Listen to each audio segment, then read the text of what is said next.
বিএনপির চেয়ারম্যান হলেন তারেক রহমান। দলের স্থায়ী কমিটির বৈঠকে সর্বসম্মতিক্রমে সিদ্ধান্ত, ইসির অনুরোধে স্থগিত উত্তরবঙ্গ সফর।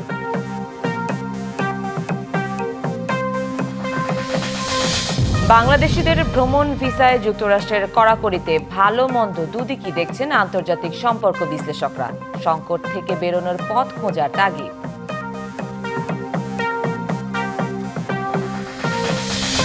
ফেব্রুয়ারির আগে মিলছে না বিনামূল্যের সব পাঠ্য বই, এমন শঙ্কায় প্রকাশকরা দুষলেও দায় দেখছে না এনসিটিবি।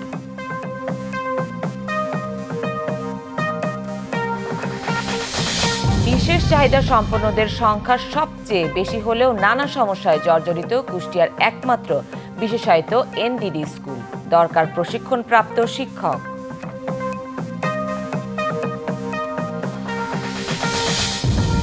নওগাঁয় বিএমডিএ অফিসে নষ্ট হচ্ছে কোটি টাকার কৃষিযন্ত্র। অব্যবস্থাপনায় মেশিনগুলো নষ্ট হওয়ায় ক্ষুব্ধ কৃষক। 4 দশকের বেশি সময় পর নতুন নেতা পেল বাংলাদেশ জাতীয়তাবাদী দল বিএনপি। সাবেক রাষ্ট্রপতি জিয়াউর রহমান প্রতিষ্ঠিত এ দলের হাল ধরলেন তারই বড় ছেলে তারেক রহমান। তাকে আনুষ্ঠানিকভাবে দলের চেয়ারম্যান ঘোষণা করেছে স্থায়ী কমিটি। বিএনপির চতুর্থ চেয়ারম্যান হলেন তিনি।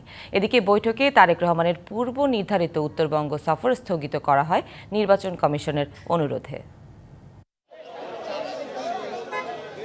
শুক্রবার রাতে বিএনপির স্থায়ী কমিটির জরুরি বৈঠকে যোগ দিতে একে একে গুলশান কার্যালয়ে আসেন দলের নেতারা। এতে সভাপতিত্ব করেন ভারপ্রাপ্ত চেয়ারম্যান তারেক রহমান। প্রায় 1 ঘন্টার বৈঠক শেষে সাংবাদিকদের ব্রিফ করেন মহাসচিব মির্জা ফখরুল ইসলাম আলমগীর। জানান, দলের গঠনতন্ত্র অনুযায়ী ভারপ্রাপ্ত চেয়ারম্যান তারেক রহমান চেয়ারম্যানের দায়িত্ব নিয়েছেন।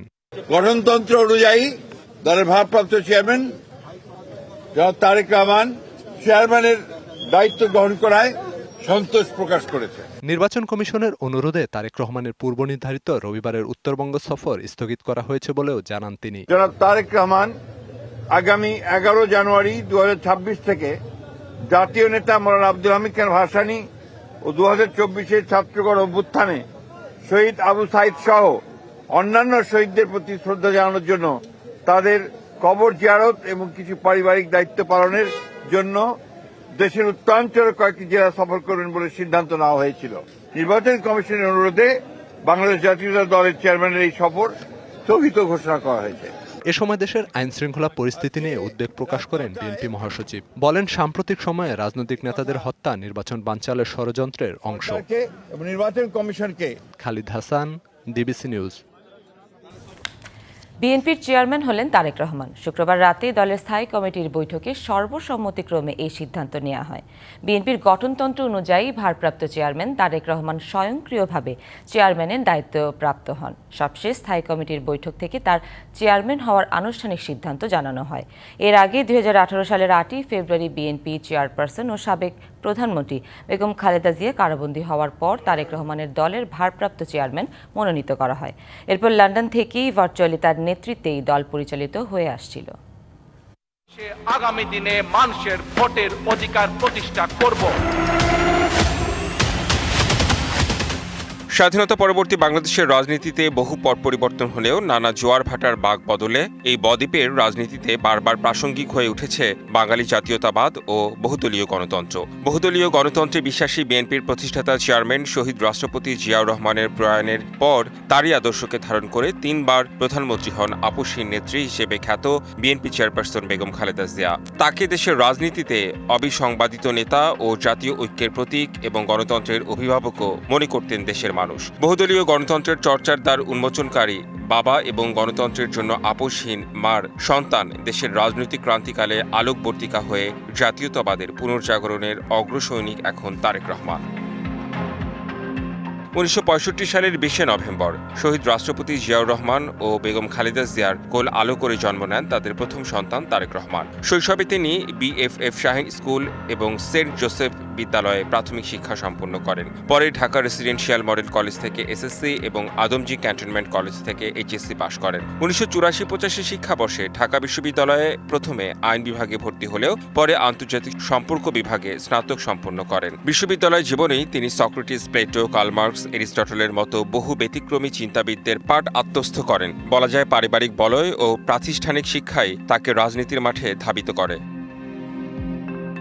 বাংলাদেশের স্বাধীনতা সংগ্রাম এবং রাজনৈতিক উত্থান পতনের একজন সাক্ষী এবং অংশগ্রহণকারী তারেক রহমান 2001 সালে নির্বাচনের আগে স্থানীয় পর্যায়ের সমস্যা এবং সুশাসনের উপর গবেষণা করার জন্য ঢাকায় একটি অফিস প্রতিষ্ঠা করেন তিনি। 2007 সালের 7 মার্চ 1/11 পট পরিবর্তনের পর একটি দুর্নীতি মামলার আসামি করে তারেক রহমানকে ঢাকা ক্যান্টনমেন্টের মইনুল রোডের বাসা থেকে গ্রেপ্তার করা হয়। তার বিরুদ্ধে আরও 13টি দুর্নীতির মামলা করা হয়। আদালতে হাজির করা হলে জিজ্ঞাসাবাদের সময়ে তারেক রহমানের উপর শারীরিক নির্যাতন চালানোর অভিযোগ আনেন তার আইনজীবীরা। অবস্থার অবনতিতে তারেক রহমানকে কেন্দ্রীয় কারাগারের পরিবর্তে হাসপাতালে স্থানান্তর করা হয়। 2008 অগাস্টে তার বিরুদ্ধে মামলাগুলো আদালতে গতি হলে 18 মাস কারাগারে থাকার পর ওই বছরের 3রা সেপ্টেম্বর সব মামলায় শামিল হয়। 11ই সেপ্টেম্বর বিশেষ কারাগার থেকে বেগম খালেদা জিয়া মুক্তি পাওয়ার পর তিনি হাসপাতালে ছেলে তারেক রহমানকে দেখতে যান। সেদিন রাতেই তারেক রহমান উন্নত চিকিৎসার নামে যুক্তরাজ্যের উদ্দেশ্যে রওনা করতে বাধ্য হন। প্রায় 17 বছর প্রবাস জীবনে তাকে বয়ে বেড়াতে হয় 75টি রাজনৈতিক মামলার গ্লানি। তবুও তিনি থেমে থাকেননি, দমে যাননি এক মুহূর্তের জন্য। 2024 সালের 5 অগাস্ট আওয়ামী লীগ সরকারের পতনের পর যখন দেশে অন্তর্বর্তী সরকার, তখন তারেক রহমানের বিরুদ্ধে আনা অভিযোগ সাজা পুনর্বিবেচনা করে আদালত সব অভিযোগ থেকে খালাস দেয় এবং বাতিল করে সাজার রায়। এত সবের বাইরেও তারেক রহমান একজন স্বামী, একজন বাবা। দেশের চলমান রাজনৈতিক সংকটকালে প্রায় 1.5 যুগের নির্বাসন শেষে 2024-এর 25শে ডিসেম্বর ঘটে তারেক রহমানের রাজস্বিক প্রত্যাবর্তন। স্বদেশ প্রত্যাবর্তন উপলক্ষে তাকে বরণ করতে বর্ণাঢ্য গণসংবর্ধনার আয়োজনে অংশ নিয়ে তারেক রহমান দেশবাসীর উদ্দেশ্যে নিজের পরিকল্পনার কথা জানান। আমেরিকার কিংবদন্তি কৃষ্ণাঙ্গ নেতা ও মানবাধিকার কর্মী মার্টিন লুথার কিং এর অনুকরণে বলেন, I have a plan for the people of my country, for my country. I have a plan. যদিও এর 4 দিন পর 30শে ডিসেম্বর দেশের সাবেক প্রধানমন্ত্রী জাতীয়তাবাদী শক্তির এক বটবৃক্ষ বেগম খালেদা জিয়ার অন্তিম যাত্রা, ছেলে তারেক রহমান ও দলমত নির্বিশেষে কোটি মানুষের চোখের পানিতে চিরবিদায় নেন তিনি। 1978 সালের 1 সেপ্টেম্বর জিয়াউর রহমান নিজেকে চেয়ারম্যান করে একটি নতুন রাজনৈতিক দল বাংলাদেশ জাতীয়তাবাদী দল বিএনপি গঠন করেন। 1981 সালের 30শে মে প্রেসিডেন্ট জিয়াউর রহমান নিহত হলে বিচারপতি আব্দুস সাত্তার 1982 সালে বাংলাদেশ জাতীয়তাবাদী দলের চেয়ারম্যান হন। এরপর বেগম খালেদা জিয়া 1984 সালের অগাস্টে দলের চেয়ারপারসন নির্বাচিত হন। বিএনপির দলীয় গঠনতন্ত্রের 7 ক ধারা অনুযায়ী বেগম খালেদা জিয়ার মৃত্যুতে দলের চেয়ারপারসনের পদ শূন্য হওয়ায় স্বয়ংক্রিয়ভাবেই ভারপ্রাপ্ত চেয়ারম্যান তারেক রহমান দলটির চেয়ারম্যানের দায়িত্বপ্রাপ্ত হন। শুক্রবার রাতে বিএনপির স্থায়ী কমিটির বৈঠকে আনুষ্ঠানিকভাবে দলের 4র্থ চেয়ারম্যান হিসেবে তারেক রহমানের নাম ঘোষণা দেয়া হয়। Redwan Ahmed, DBC news, Dhaka. বাংলাদেশিদের ভ্রমণ ভিসায় যুক্তরাষ্ট্রের কড়াকড়ি আরোপের ভালো মন্দ দুটি দিকই দেখছেন আন্তর্জাতিক সম্পর্ক বিশ্লেষক এবং অর্থনীতিবিদরা। তারা বলছেন এতে অবৈধ অভিবাসন কমবে এবং অনেক মধ্যবিত্তের জন্য আমেরিকা হয়ে যাবে অদেখা ভুবন। তবে বাংলাদেশকেই এ ধরনের সংকট থেকে বের হয়ে আসার পথ খুঁজতে হবে। ট্রাম্প প্রশাসনের নতুন সিদ্ধান্ত, যুক্তরাষ্ট্রে ভ্রমণ ও ব্যবসায়ীদের ভিসার জন্য গুনতে হবে $5,000 থেকে $15,000। আরও 37টি দেশের সাথে 6 জানুয়ারি যুক্ত হয় বাংলাদেশের নামও। ভিসা বন্ড মূলত 3টি বিষয় পর্যালোচনা করে দেয় যুক্তরাষ্ট্র। অতীতে ভিসার শর্তভঙ্গের পরিসংখ্যান, নির্দিষ্ট কিছু দেশের নাগরিকদের অভিবাসন ঝুঁকি এবং যুক্তরাষ্ট্রের সীমান্ত নিরাপত্তা নিয়ে উদ্বেগ। আন্তর্জাতিক সম্পর্ক বিশ্লেষক অধ্যাপক ইমতিয়াজ আহমেদ মনে করেন, এতে নতুন করে বাংলাদেশের ভাবমূর্তি ক্ষুণ্ণ হবার কিছু নেই। জোর দিতে হবে বাংলাদেশের অভ্যন্তরীণ সুশাসনে। আমাদের দিক থেকে যেটা দেখা দরকার যে এটা করার ফলে আমাদের কি ক্ষতি হলো না লাভ হলো।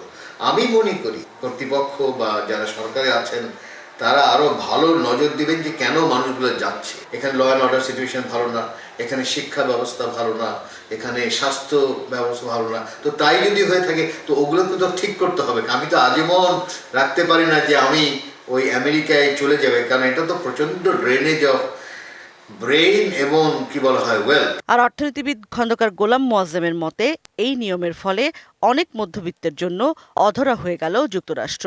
এখানে প্রাধান্য পাবে শুধুই অর্থ।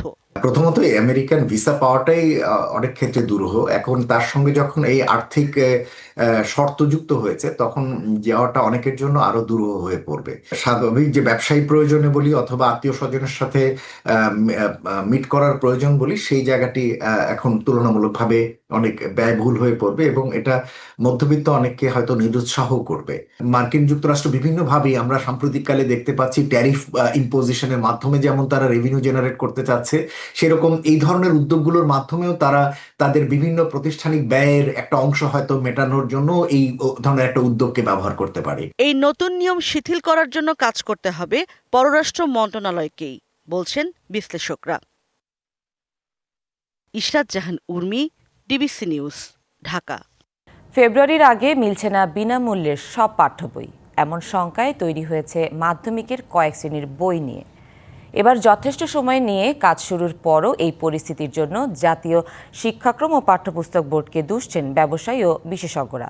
যদিও যথাসময়ে পাঠ্য বই দিতে না পারায় নিজেদের দায় না দেখে মধ্য জানুয়ারির মধ্যেই সব বই পৌঁছে দেওয়ার আশ্বাস এনসিটিবির।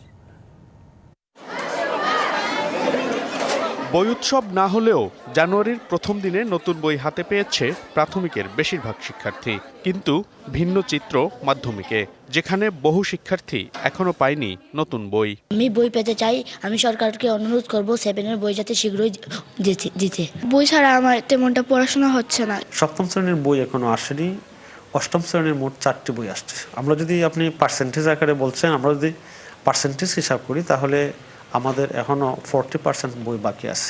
গতবারের তুলনায় এবার বড় আকারের পরিমার্জন বা পরিবর্তন ছিল না পাঠ্য বইয়ে। আবার বছরের শুরু থেকেই প্রক্রিয়া শুরু করায় এবছর জানুয়ারির শুরুর আগেই সব বই হাতে পাওয়ার স্বপ্ন দেখিয়েছিল জাতীয় শিক্ষাক্রম ও পাঠ্যপুস্তক বোর্ড এনসিটিবি। কিন্তু তারপরও কেন এই অবস্থা? বছরের শুরুতেই এনসিটিবি একটা সুন্দর পরিকল্পনা দেখেছিল, কিন্তু বাস্তবতা হলো পরিকল্পনা কোনো কাজ করতে পারেনি।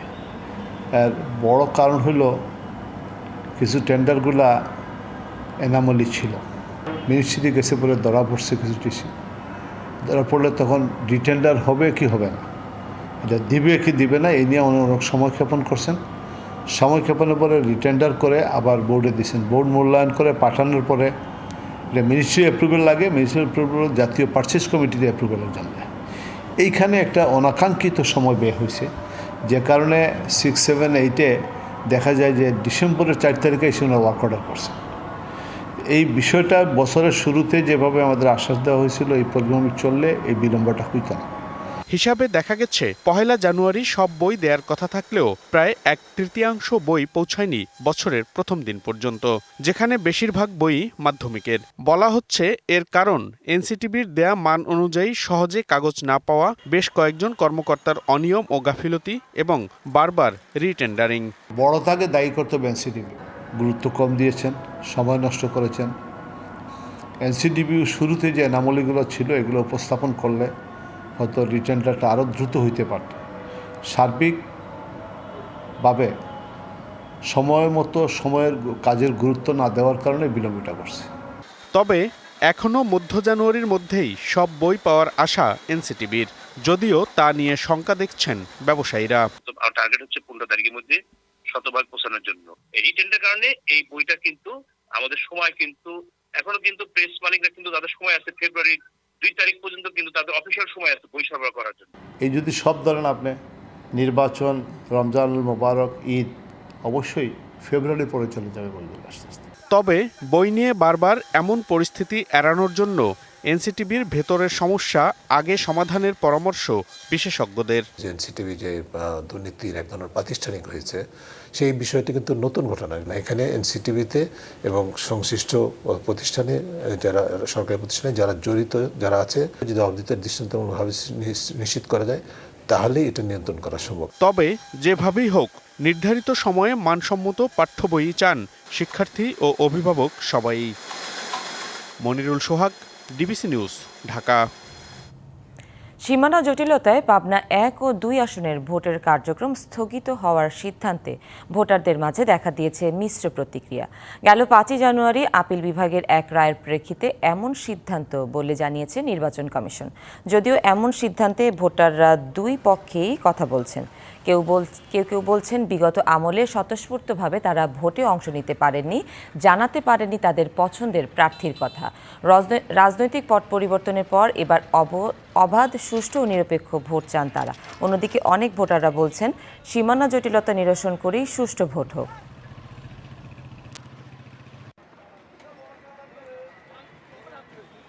নতুন ভোট দেওয়া অনেক ইচ্ছা ছিল, যেহেতু এটা স্থগিত করা হয়েছে তাতে আমরা সবাই আসলে দুঃখ প্রকাশ করি। আলাদা হয়ে নির্বাচন হওয়াটাই একক আসন চাই। আমরা বিরূপ প্রভাব ফেলেছে আর কি। আমরা চাই যে নির্বাচন যথাসময়ে হোক এবং আমাদের আসন নিয়ে যে জটিলতা এটা সমাধান হোক। পাবনায় এক আসন নির্বাচনটা স্থগিত করলো, আমরা সাথিয়াবাসী হতাশ। কেন? এটা এই চোর পুলিশ খেলা আমরা আসলে এটা দেখতে চাই না। অবহেলা আর বাঁকা চোখে তাকানো হয় বিশেষ চাহিদা সম্পন্নদের। সমাজের মূলধারা থেকেও বিচ্ছিন্ন তারা। দেশে এমন মানুষদের সংখ্যা সবচেয়ে বেশি কুষ্টিয়ায়, অথচ এখানকার একমাত্র বিশেষায়িত এনডিডি স্কুলটি নানা সমস্যায় জর্জরিত। পর্যাপ্ত সুযোগ সুবিধার অভাবে বিকশিত হচ্ছে না শিক্ষার্থীদের প্রতিভা, পরিণত হচ্ছে বোঝায়। দেশ হারাচ্ছে দক্ষ মানব সম্পদ। সাধারণ 10টা মানুষের মতো হলেও প্রত্যাহিত স্বাভাবিক কাজের নানা প্রতিবন্ধকতায় পড়তে হয় বিশেষ চাহিদা সম্পন্নদের। মূলধারার সমাজ ব্যবস্থা থেকেও বিচ্ছিন্ন এই জনগোষ্ঠী দেখা হয় অনেকটা বাঁকা চোখে। দেশের সবচেয়ে বেশি এমন শিশুর বাস কুষ্টিয়ায়। তথ্য বলছে এই সংখ্যা 69,080 জন। জটিল সমস্যায় ভোগা এসব বাচ্চাদের জন্য জেলায় আছে একটিমাত্র বিশেষায়িত স্কুল। সেই এনডিডি স্কুলটিও নানা সমস্যায় জর্জরিত, নেই পর্যাপ্ত সুযোগ সুবিধা। অথচ এসব শিশুদের অনেকেই বেশ প্রতিভাবান, কম্পিউটার সহ নাচ, গান, ছবি আঁকা সহ নানা কাজে পারদর্শী, কিন্তু পাচ্ছে না পরিপূর্ণ বিকাশের সুযোগ। ফলে পরিণত হচ্ছে বোঝায় দেশ হারাচ্ছে দক্ষ মানব সম্পদ। আমি কাজকে পছন্দ করি। আমি নাচ, ড্রয়িং সবই পছন্দ করি। অভিভাবকরা বলছেন শিশুদের জন্য দরকার প্রশিক্ষণপ্রাপ্ত শিক্ষক, নেই শিক্ষা সরঞ্জাম। স্কুলের একজন প্রধান ব্যক্তি থাকা দরকার, যে তদারকি করবে, নিয়ন্ত্রণ করবে বা পরিচালনা করবে। সেই ব্যক্তিবর্গটা নেই। অটো সার্ভিসের জন্য যিনি ছিল উনি মনে করেন চলে গেছে। আজকে প্রায় 2-3 মাস যাবত অটো সার্ভিস বন্ধ হয়ে আমাদের অনেক বাচ্চা কমে গেছে। অপ্রতুল সরকারি সহযোগিতায় বেগ পেতে হচ্ছে পাঠদানে, অভিযোগ শিক্ষকদের। জিনিসগুলা নাই, লেগো সিট নাই, কোনো পাজল সিট নাই, আমাদের ট্রাম্পোলিন নাই, বাচ্চারা যে জাম্পিং করবে সেই রুমগুলার ব্যবস্থা নাই। বরাদ্দ হলে টাকাটা যেটা পায় ভাতা, ওটা এত লেস অ্যামাউন্ট, এই অ্যামাউন্টে কিছুই হয়। সরকারি বরাদ্দ অনুযায়ী স্কুলটিকে সহযোগিতা দেওয়ার আশ্বাস অতিরিক্ত জেলা প্রশাসকের। জেলা প্রশাসনের পক্ষ থেকে যতটুকু ট্রিটমেন্ট দেওয়ার বা ওই প্রতিষ্ঠানকে সাহায্য সহযোগিতা করার, এবং যদি উপরের দিকেও যদি আমাদের কোনো চিঠি লিখে যদি আমাদের অতিরিক্ত বরাদ্দের প্রয়োজন হয় তাহলে আমরা সেটার ব্যবস্থা করব। কুষ্টিয়া জেলার দৌলতপুর, মিরপুর সদর ও কুমারখালীতে বিশেষ চাহিদা সম্পন্নদের সংখ্যা বেশি। শুধুমাত্র দৌলতপুর উপজেলাতেই আছে 21,347 জন। DVC news desk. সাতক্ষীরায় আশাশুনি উপজেলার 2টি সরকারি প্রাথমিক বিদ্যালয়ে নতুন ভবন নির্মাণের কাজ চলছে চরম ধীর গতিতে। নির্ধারিত সময়ের 2 বছর পার হলেও কাজ শেষ না হওয়ায় টিনের ঘরে অস্বাস্থ্যকর পরিবেশে পাঠদান চলছে শিক্ষার্থীদের।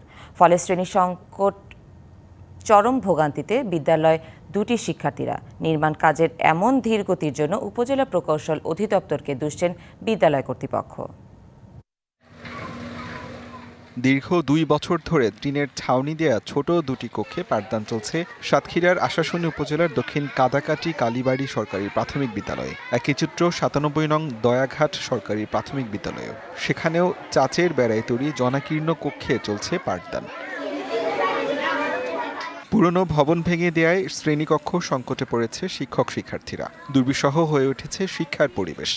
দীর্ঘদিন ধরে আমাদের ভবনটি তৈরি না হওয়ায় আমাদের টেনশনের মধ্যে ক্লাস করতে হয়। টিনের গরমে আমরা অল্প জায়গায় গাদাগাদি করে বসতে পারছি না। 2024 সালের ভিতরে স্কুলটা সমাপ্ত হওয়ার কথা ছিল, কিন্তু না হয় এই টিন শেডের ভিতরে শিক্ষার্থীরা খুব কষ্টের ভিতর দিয়ে পড়ালেখা করছে।